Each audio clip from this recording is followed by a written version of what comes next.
Hi, welcome to First Post. We are here to discuss Rally for Rivers with Sadhguru Yogi Vasudev, followed by millions of people across the world on this what I call ambitious, which you will hear Yogi Vasudev ji saying why it is not ambitious.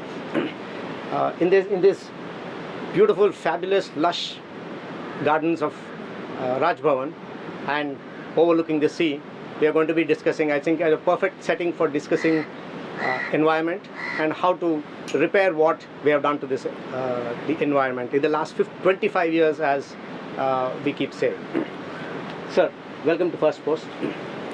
It's about 40% of your rally underway now. It's over. So what's it been like?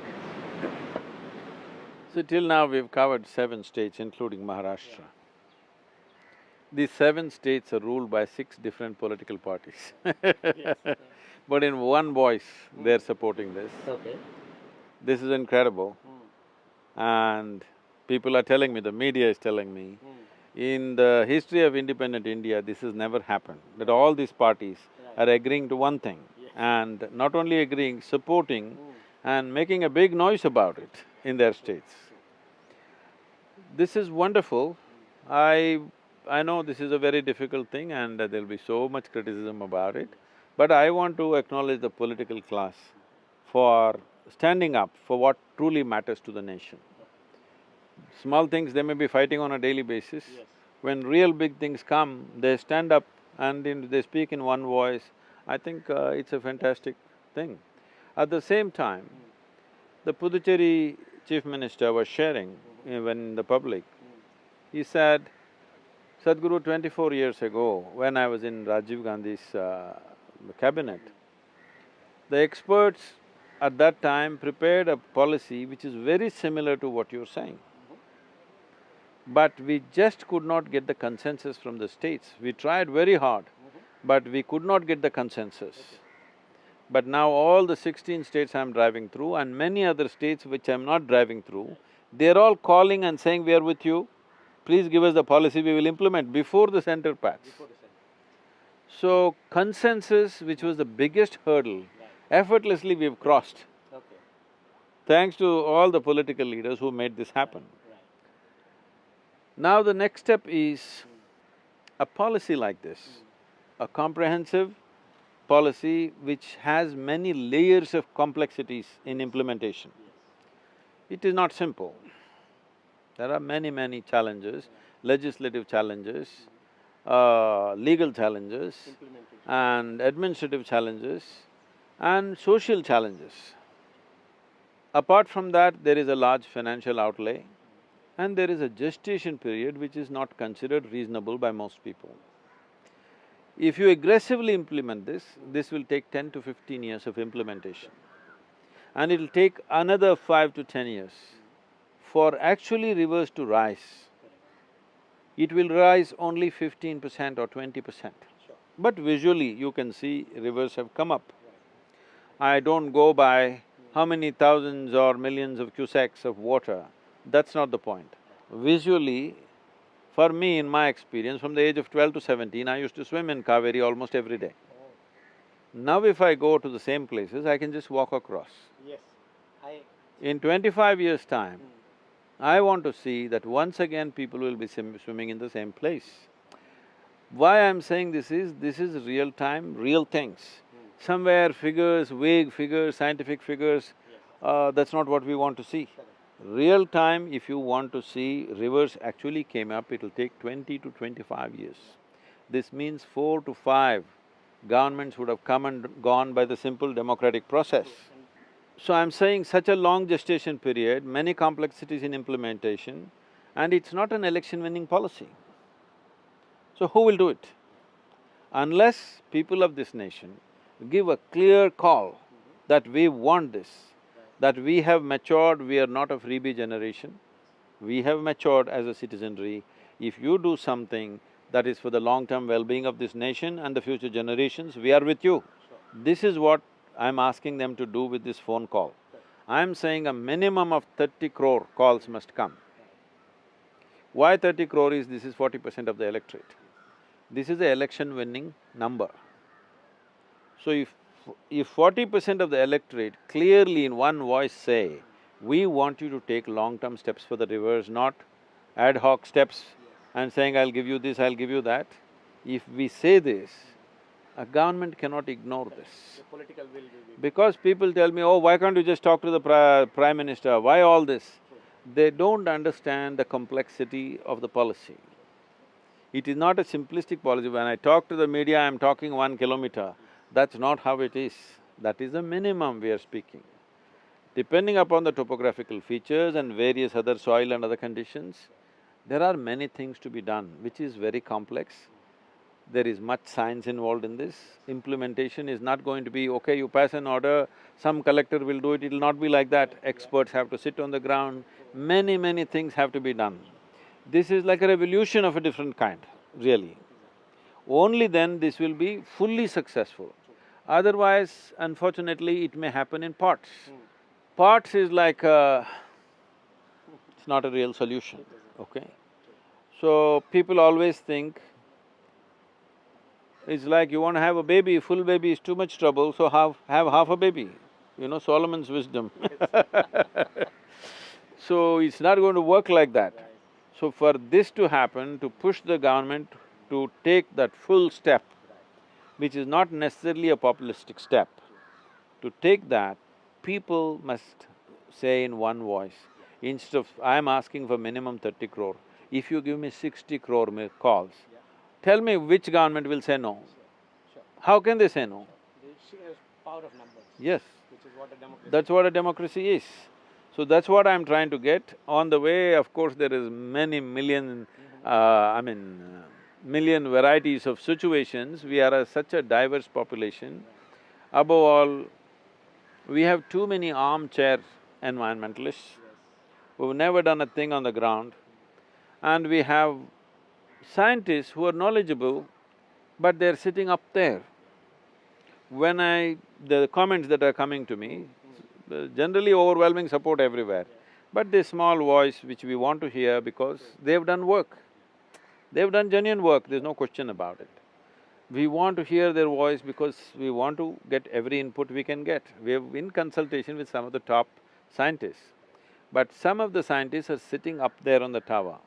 They're saying, unless you pull down the dams, unless you pull out all the cities which are on the riverbank, there is no solution. Sadhguru is getting corrupt, he's trying to please the political class. Tell me, pulling down the dam and pulling down city, is it ever going to happen? You think so? No, never. That means you don't want to do anything, you only want to earn a PhD. I want something to happen, I want to marry science and politics so that both of them make compromises and find a solution. This is what the policy is about. It must be economically sustainable, otherwise people will make sure it never happens, okay? We have many idealistic policies like this which never come onto the ground because we don't take a practical step. So, we're trying to make this as balanced and as practical as possible, at the same time that it will have significant ecological impact. So, in this effort, we're driving through, as you said, 40%. I didn't think of it, that what percentage. I was only thinking the most difficult part of the journey is over because 6 different parties we've covered, all of them full on. The next states we are going are all one party. I think it's an easy run. So, there's a lot to discuss, especially on the marriage of science and politics, you say. I think it's a great phrase. From what you have just said, sounds to me like the politician is not the unwilling bride here. Is it the scientist then? What… the kind of… See, they're like two different religions. It's like getting a Hindu and a Muslim married. So, you're sure you've traveled some distance in answering the scientists' objections to this? Like… See, those scientists who are very academic in nature, they do know many things, which is very important. But at the same time, you can't turn the country into a rainforest once again. How it was 1,000 years ago, you can't go back, there's no question about it. How to do what we can do for the future without disturbing human settlements, without disturbing the economic process. Anything against the economic process you talk, it's a sure failure, okay? So we are seeing how to, in many ways, reinforce the economic process. This is essentially an economic plan with a significant ecological impact, and that's the only way it'll work. All the five stakeholders are addressed here. First stakeholder is the river. The second stakeholder is the life that the river sustains.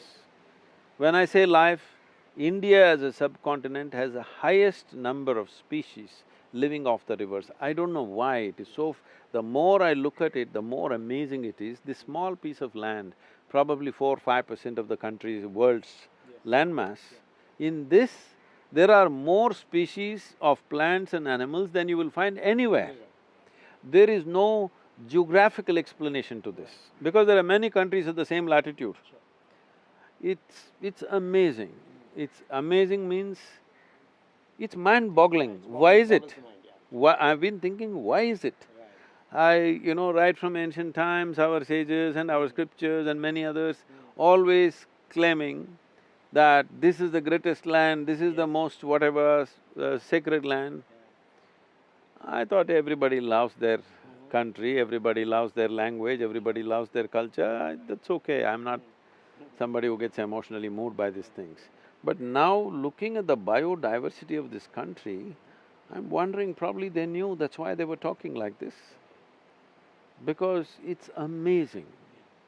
I cannot put numbers on it, I'm not some kind of a scientist or an environmentalist, but when I look at it from what simple understanding of outside, from like an outsider looking at it, it's almost like if you take entire North American continent, which is probably many times over India, probably we have 10–20 times more biodiversity.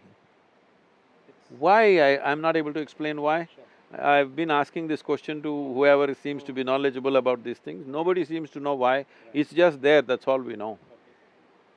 What is it that made this land like this, that it's so rich? So the onus and responsibility is on us that we keep it that way. And in future, having this many species in our land may become the greatest asset. True. Yes? Yeah, definitely. So, are you saying that the opposition or the criticism that is happening about this is unilateral, just planting trees criticism is just very minuscule. I am not bothered about that, it's there. Because we are not doing this unilaterally, we are consulting the best scientists in the country, and there I… that… I don't want to name people right now, we will acknowledge them later, because they don't want to be into the… I'm somebody who sticks my neck out all the time for anything and everything. They want to go in a certain way, they don't want their names out, later on we'll acknowledge those people. The top water experts in the country, I sat with them and said, I don't know any of your science, nor am I an environmentalist, but I'm somebody who's engaged with life right from my very early childhood. I don't go anywhere without being involved with what's around me, so I pay attention. In my attention and my simple sense, this is how I see it, and I explain to them in about 2 hours' time what this policy means. Then I asked, is the science with me? They said in one voice, Sadhguru, science is 100% with you. Can you get the politics? So that's when I said, I'll get them married, don't worry. Okay, so when was this? When this germ of an idea, when was it? See, I've been engaged with mountains, forests and rivers right from my childhood. When I say engaged and involved, not as seeing it as a resource or a natural beauty, not in that sense. I lived there and I've always experienced these things. These situations of being in jungles and floating down the rivers, this always made me more about how insignificant a life I am. That tomorrow if I drown in this river, everything goes on fine. People like you and me come and go. in millions. But the rivers and forests have lived for millions of years and lived on. But that's come to a threat now. It may not flow, many of them are not flowing. So last 25 years I've been watching this depleting. So about 22 years ago we started this project Green Hands. With that we planted over 32 million trees now.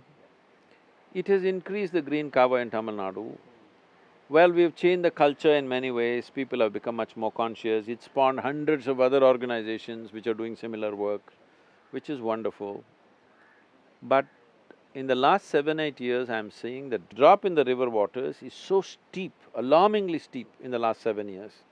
I don't have 100% explanation why it's suddenly going like this. I think in my mind, out of simple common sense I'm saying, I think it's because the bore wells are sinking over 1,500 feet. I think directly these aquifers are just sucking out the river water and going into the bore wells. And unfortunately, many NGOs and others have dug up rivers. They've dug up rivers like canals.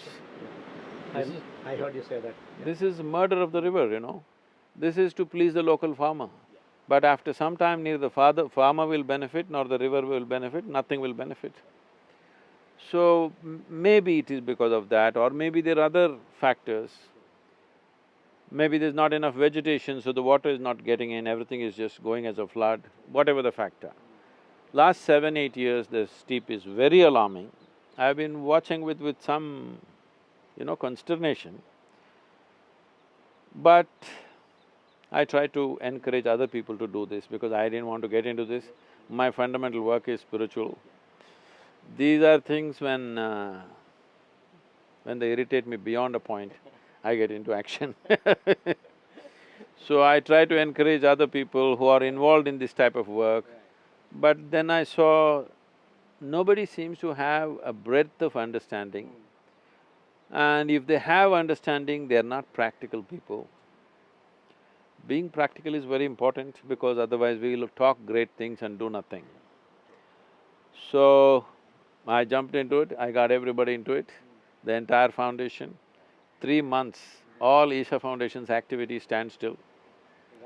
Yes, millions of people are on the job.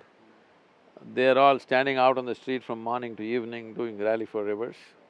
It's been an incredible run till now, and I'm sure things are only going to build up. But just building up this momentum is not the goal. The goal is the government should feel confident that they can take such a long-term step and still have people with them. Otherwise, if you do not make an elected government comfortable, it's not going to happen, I'm very sure about that. So you mentioned somewhere that there is a problem for every solution in India. I didn't say there's a problem, there are people who have become experts in finding a problem in every solution. Right, okay, fine. I stand corrected. So, in that sense, there is this directly, it must have irritated you enough, but I'll ask you the question nonetheless, that the vehicle you're driving is producing so much poisonous gases. Anyway, they got the basic arithmetic wrong. Yes, I would want to hear that. So, this is about people who have a squint. I want them also to make the missed call, but let me tell you, the vehicle I'm driving, is it legal? It is. Mercedes openly advertises, the G-Wagon that I'm driving, Mercedes openly advertises it. It's a legal vehicle cleared by the Government of India. It is a Euro 5 emission standards, it's the highest emission standard on the planet. On the planet, yes. Only thing is, some people think their opinion is more important than the law of the land. This is what I want to change.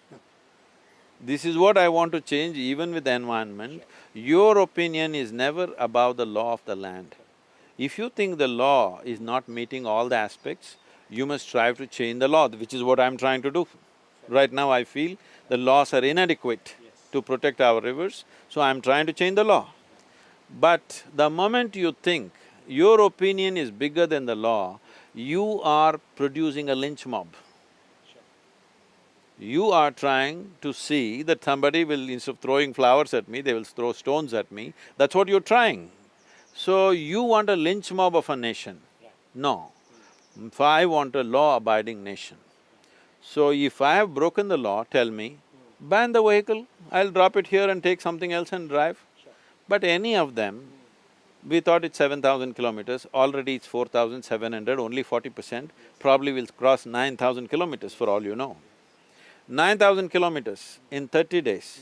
Every day I'm doing a minimum of 10 to 12 interviews and meetings and on the road, stopping wherever people want me to stop, this. Ask any one of them to do it. People half my age, let them do it, let me see. So I'm saying, you are trying to find a problem in the solution, all right? Now the problem you have is that you don't understand how much ecological damage you're doing. Anyway, they're shooting all this stuff in a studio. Let me tell you, the BBC has released these numbers. A television studio per hour generates 820 kilograms of carbon, okay? Please, for all the bhagwas that's happening with all due respect to news channels and others who are doing useful work, I'm saying so much of it happening, entertainment, stuff, reality shows, everything, all that you need. But if I drive, you want me to drive an auto rickshaw, 9,000 kilometers?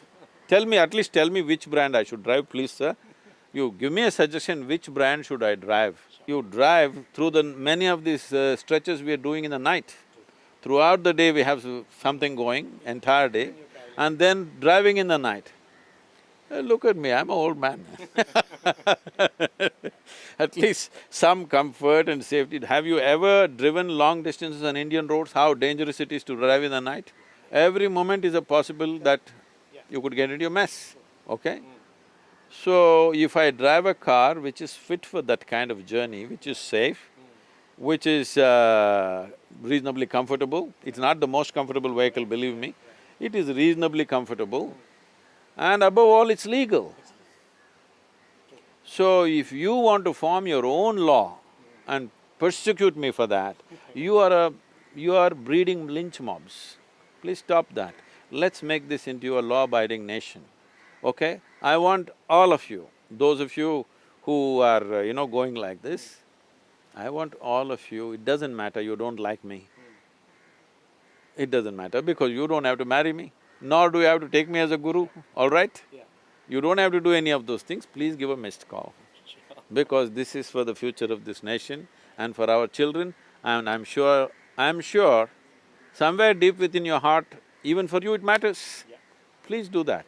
Say some more nasty things about me, but make sure the nation gives missed calls. So, in a sense, are you saying, sir, that the 28,000 kilotons of gases or whatever that this journey is supposed to emit are the best bad gases that will be produced because the purpose is something much grander? No, I wouldn't say that. Anyway, they got the arithmetic all wrong.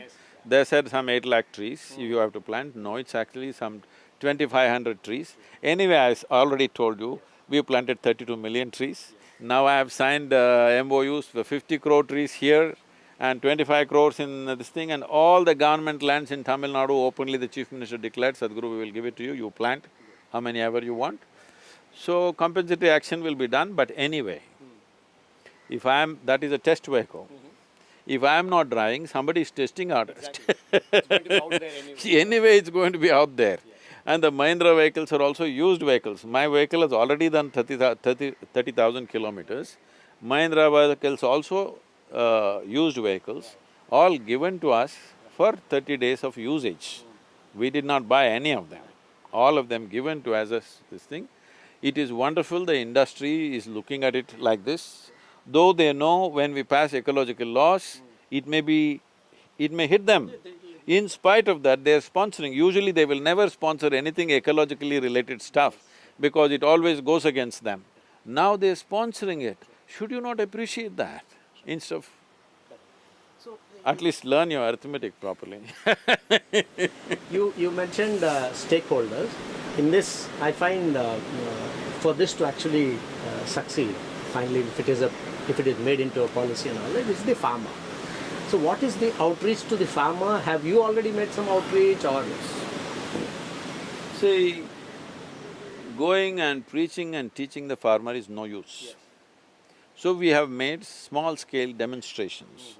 How a farmer who shifts from crop-based agriculture to tree-based agriculture, his income can multiply 3 to 8 times in a matter of 6 to 7 years. Demonstrated in India? Yes, yes, in Tamil Nadu. In Tamil Nadu. Some things have been done in Maharashtra also by other people. Now what is needed is a large-scale demonstration. In every state, we want to create a large-scale demonstration, which all the states have gone through, I've suggested, they've all said 100%, they will they said you choose the river where you want to do it, because I want to choose a small stream where the difference can be seen. If you go for a large river, you may not see it. If you go for a small stream, in 4 to 5 years, you can show a difference. That is for ecological purposes. But in 3 years' time or 5 years' time, you can clearly demonstrate economically this is much better than what you were doing. Some Vietnamese experts were with us for a few days as a part of this rally. In their country, the farmers who shifted from paddy cultivation to fruit cultivation, their incomes went up by 20 times, 2000%. We were amazed, we said, how did you guys do this? They're laughing at us. They said, 22 years ago, we all came to Indian universities, agriculture universities, we studied there, we came here and implemented what we learned. You guys have all earned PhDs. This is exactly their words I'm telling you, yes. So, all the knowledge is sitting there, but in this country, everything is sitting in silos. Now we need an agency or an authority which will take this knowledge and technologies which are there to the ground. Our farmers are still irrigating the lands as they did 1,000 years ago, and they think it's their right. In Telangana and other places they were saying, because 9 hours in the night is when they're getting the power, when the other load is less, they're getting in the night. All of them have automatic turn-on things. So everybody's farm, it's automatic on, 9 hours simply water runs, okay, because they'll sleep. Yes. So things like this are happening. 84% of water usage in the country is agriculture. In many other countries, for the similar crops that we are growing, their yields are much higher, but the water that they're using is 10 to 20% of the water we are using. Very easily with small interventions, not with major interventions, with small interventions, not some super technology, some simple micro-irrigation technologies if you bring in, very easily we can bring down the present consumption of water in the country to 30% for agriculture, 30%. We are telling our children, when you drink water, every drop you must drink. As consciousness, it's good, but it doesn't solve any problem. 84% of the water is consumed by agriculture, very easily you can change that. So I am suggesting, this is not to be compelled on a farmer, where they are willing, we are thinking of forming large FPOs, which we have already done around Coimbatore. And our FPO, which is only 3.5 years old, is being today rated as the best FPO in the country. But let me admit to you on camera, we've done nothing, okay? We've done no work on the ground. All we have done is, 3 of our volunteers are using their cell phone, renegotiating prices and directing them which market they should go, what they should do, this is all. We've done nothing on the ground. With this, farmers' income has doubled. This is all. 3 cell phones we're using, probably 4-5 hours a day they are on phones talking to everybody here, there. This is about the job we have done. On the ground if we work, which we want to do now, we can further multiply their income if you do the right things on the ground. No work on the ground, we've doubled the income of the farmer. So we want to form large-scale FPOs. Let's say 1,000 farmers come together and they own 10,000 acres, I'm just shooting the numbers, okay? 10,000 acres are here, a river is flowing here. Now government should give access to the river water. Now each farmer puts one bore well. In 10 acres he puts 4 or 5 bore wells. I met a farmer very close to our place. 3.5 acres he has, a 27-year-old farmer. I'm asking, what do you do for your water? It's a rich place, it's a fertile land. He's put 9 bore wells in 3.5 acres of land. 9 bore wells will cost 1 crore rupees. When is he going to earn this money? Either he has to leave town, sell the land, or hang himself. This all the option… he's driving himself into it. Because people are advising, borewell companies are saying, one more borewell you will get water, one more you will get water. It's like gambling, they're just hitting it. Borewells and irrigation systems are the most expensive part of farming. And also digging deeper into distress. Yes, once they get into this kind of loan, he is not going to be out in his life this 1 crore rupees. I don't know if it's from the banks or the private loan agencies. So somebody will come and take his land or somebody will harass him to death. One of these things will happen. So what I'm saying is 10,000 acres.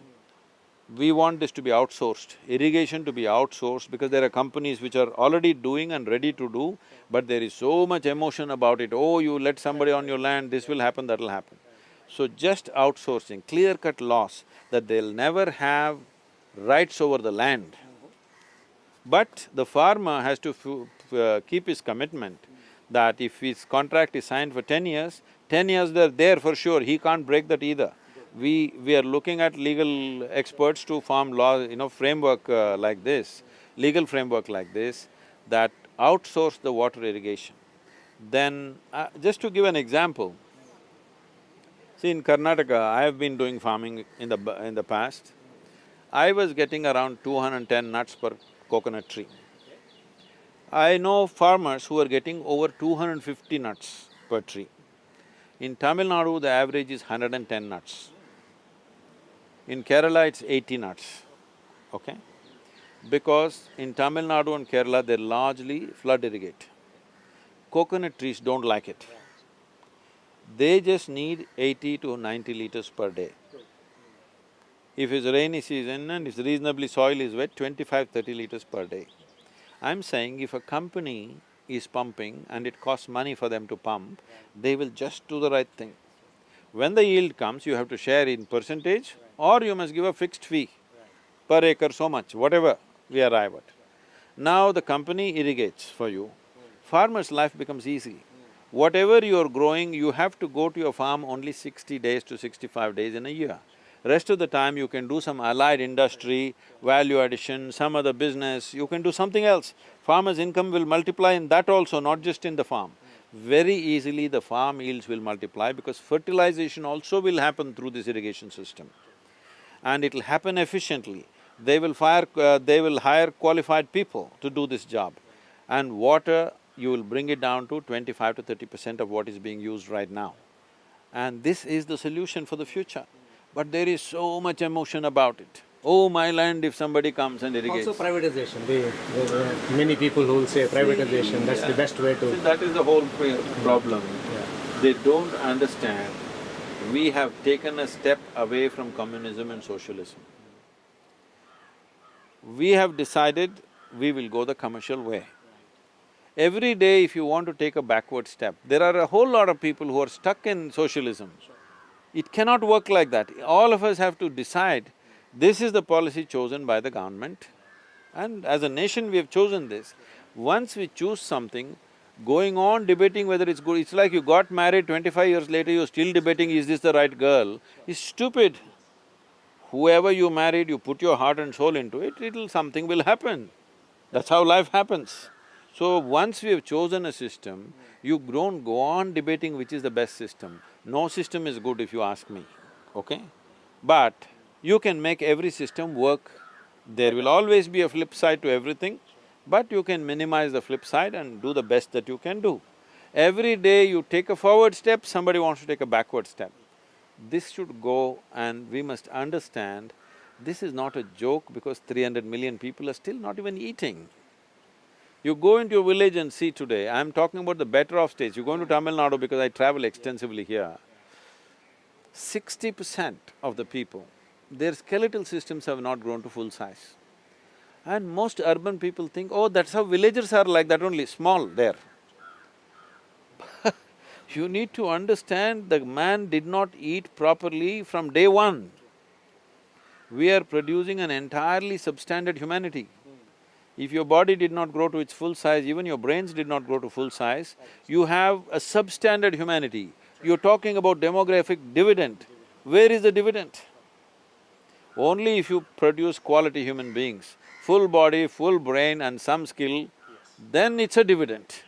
Otherwise, where is the dividend? It's a drag, yeah. So, considering that politics especially, politicians especially are petrified of pushback from farmers, and that limits them from doing various things that they may want to do. So how do you think this entire grand plan, how will you align the That is farmers? See, 25% of the land is in the government hands. Okay, to This begin itself is 4 to 5 years of work. Oh. Full scale if you Okay, go. so start there. We will start only in the jungles. Oh. Just now somebody was asking me, Sadhguru, there is this thing, hill, can you plant this hill for us? 2 hills are there in our village, but it's not catchment area, there's no river. I said, every square inch of land is catchment area. If you plant enough, you will see streams will start flowing from a hill which was dry.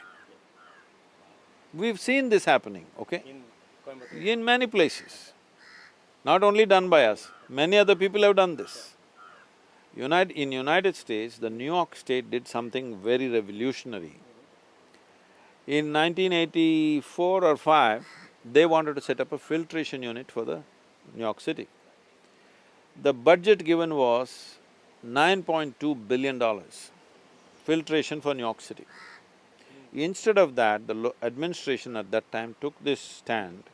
Instead of investing 9.2 billion and putting up filtration, they instead invested $1.5 billion and planted the entire region. 6 rivers are feeding New York City.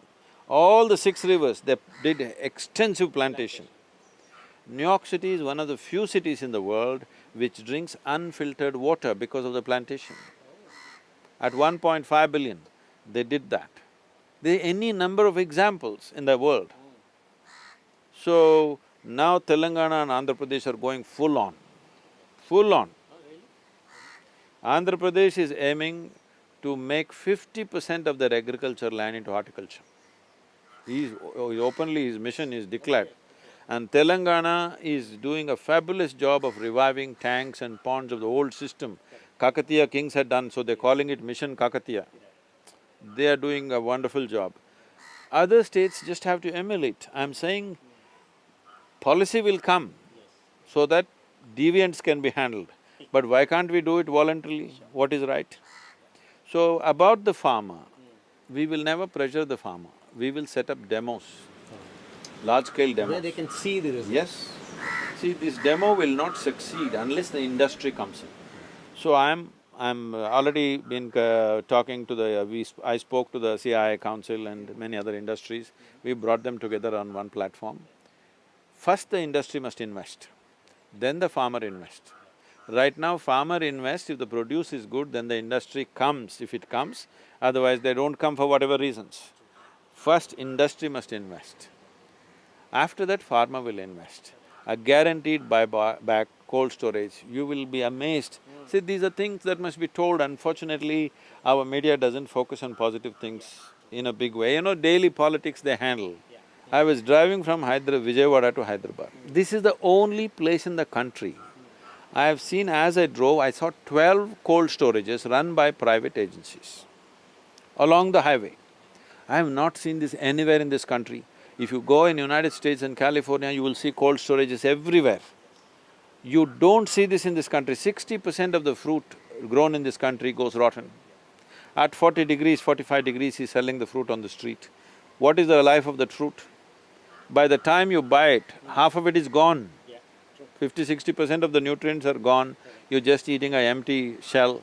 More than that, how much of it goes rotten? So, infrastructure, other things have to be privatized. Government cannot build these things. This is the only road in the entire country. Extensively I've driven in this country, this is the only place where I saw 12 cold storages, private agencies running it. This is what the nation needs. Great. So, one other question before we wrap up. You mentioned about swimming in river, bathing in the river. In my childhood, I also did the same. And, so, for you and me to understand what rivers meant to us, to everyday life, even in a city, I was in a town, not even in a village. There was this empathy, there was this relationship with the river. Most of our children have grown up not even seeing a river maybe. Yesterday in Navi Mumbai, they welcomed me and they took me into that thing. It was an unexpected thing. I didn't know there was a welcome, but it became so big. And the administration there, whatever you call that, Southern, which is there, they took me inside and some school children performing. One girl, what, she's 7 years, huh? One 7-year-old girl. You must put her speech on your website. Oh my God, she went on and on, full blast. I'm telling you, very few politicians can speak like that. She is covering such wide variety of subjects. And she tells me, this Sadhguru is telling me, he floated down the river 165, 163 kilometers, 13 days. I don't believe all this, I have to check because I have never seen a river which